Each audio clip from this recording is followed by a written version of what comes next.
Let's look at some vital accessories. Now there are a lot of accessories.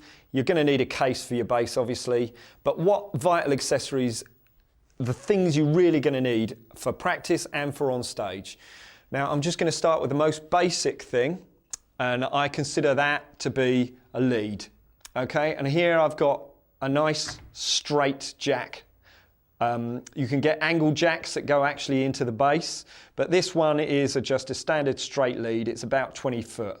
This is quite useful. A couple of these are going to be absolutely vital, really.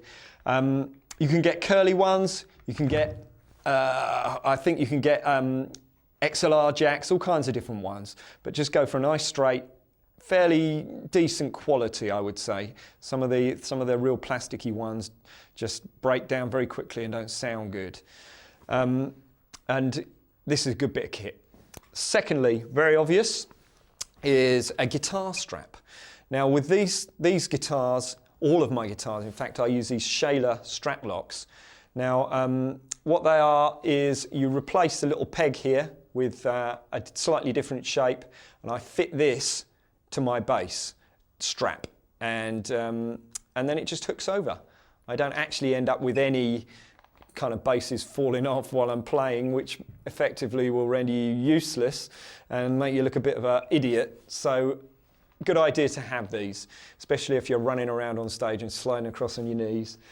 Your bass will fall off with a normal strap.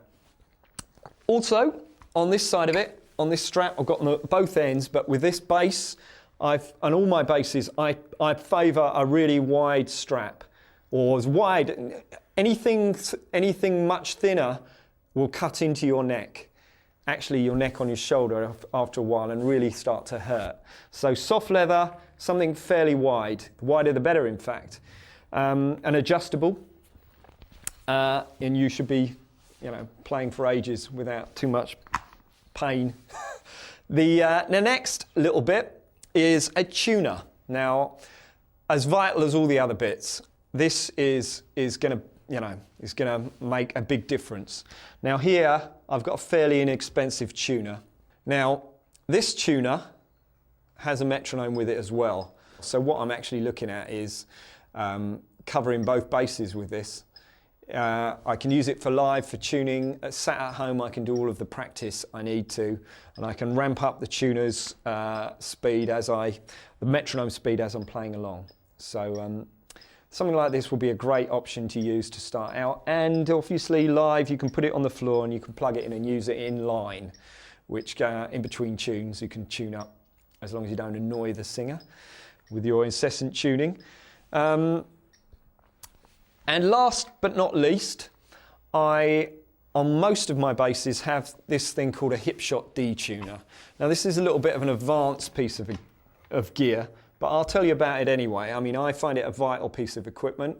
Basically, it's a little clip here, and I clip it down, and it drops my bottom string down to a D. And the thing about this is, if you're playing in a band where they need a nice low note at the bottom and you can't get low enough, this is always a very good option.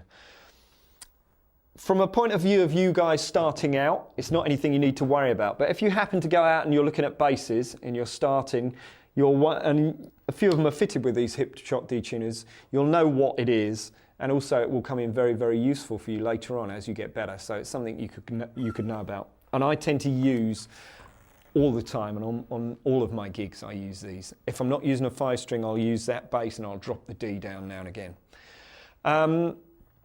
They're the vital accessories that you are going to need. So let's have a look at bass amps, or a bass amp, see what you need to set up, what the knobs do, how it works.